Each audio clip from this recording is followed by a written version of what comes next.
বন্ধুরা, আজ আমাদের বিষয় হলো আমাদের দৈনন্দিন জীবনে পিএইচ বা অম্ল বা ক্ষারের গুরুত্ব। এখন এটি কতটা ভূমিকা পালন করে রয়েছে এই পিএইচ এর আমাদের জীবনে তা উদাহরণ নিয়ে বোঝা যেতে পারে। যেমন মাটির পিএইচ। এই মাটির পিএইচটা আমরা ভালোভাবে বুঝতে পারি, কারণ সব মাটিতে সব রকম উদ্ভিদ হয় না। অর্থাৎ কোনো মাটিতে এর অম্লের ভাগ বেশি, কোনো মাটিতে ক্ষারীয় ভাগ বেশি রয়েছে এবং মাটি বিক্রিয়াও করে থাকে। তাই এটি মাটির অম্লত্ব এবং ক্ষারত্বকে আরো বেশি করে প্রমাণ করে। তাই আমরা দেখব সব মাটিতে সব রকম উদ্ভিদ কিন্তু হয় না। এটি পিএইচ এককে পরিমাপ করা হয় এবং এটি লেখা হয় ঋণাত্মক লগারিদম অফ, মানে হাইড্রোজেন আয়নের ঘনত্বের ঋণাত্মক লগারিদম হিসাবে এটাকে লেখা হয়।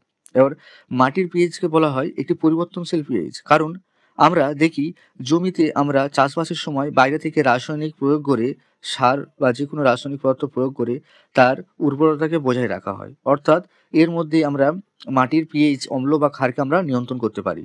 তাই উদ্ভিদের পরিপোষক বা পুষ্টির ওপরে এই মাটির পিএইচ বা এটি খুবই নির্ভর করে। নাম্বার 2, আমাদের পাচন প্রক্রিয়াতে পিএইচ এর নিয়ন্ত্রণ।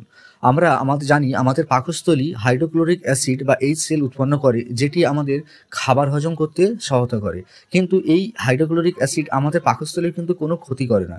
কিন্তু যখন পাকস্থলী প্রচুর পরিমাণে হাইড্রোক্লোরিক অ্যাসিড উৎপন্ন করে, তখন কিন্তু আমাদের খাবার হজমের সমস্যা হয়। তখন পেট ব্যথা এবং পেট জ্বালা করে। এই অতিরিক্ত অ্যাসিডকে নিয়ন্ত্রণ করতে ক্ষারের ব্যবহার করা হয়, যাকে আমরা অ্যান্টিসিড বলা হয়ে থাকে, এবং এই যেটি অতিরিক্ত অ্যাসিডকে নিয়ন্ত্রণ করে। নাম্বার 3, দাঁতের ক্ষয় বলতে আমরা বুঝি যে দাঁতের এনামেলের ক্ষয়।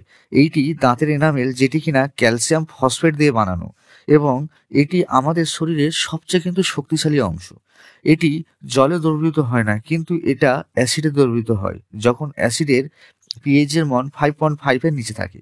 আমাদের মুখের ভিতরে যে ব্যাকটেরিয়া থাকে, যেটি এই অ্যাসিড উৎপন্ন করে। আমাদের খাবার খাওয়ার পর আমাদের দাঁতের ভেতরে যে মানে বিভিন্ন রকম খাবারের পচনশীল অংশ থেকে যায়, এবং সেইগুলো চিনি বা খাবারের পচিয়ে সেইগুলো থেকে এই অ্যাসিড উৎপন্ন হয়।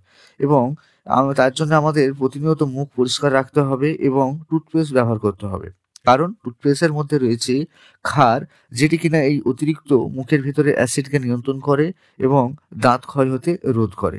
তাই বন্ধুরা, আমাদের কিন্তু দিনে 2 বার অবশ্যই দাঁত মাজা উচিত।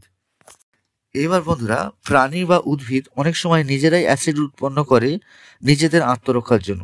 যেমন মৌমাছির হুল আর নিটেল উদ্ভিদের উদাহরণ নেওয়া যেতে পারে। এদের যখন আত্মরক্ষার প্রয়োজন হয়, তখন কিন্তু এই মৌমাছির হুলে বিশেষ করে একটি অ্যাসিড থাকে, যেটা ওরা ফুটিয়ে দেয়, যেটা আমাদের জ্বালা করে।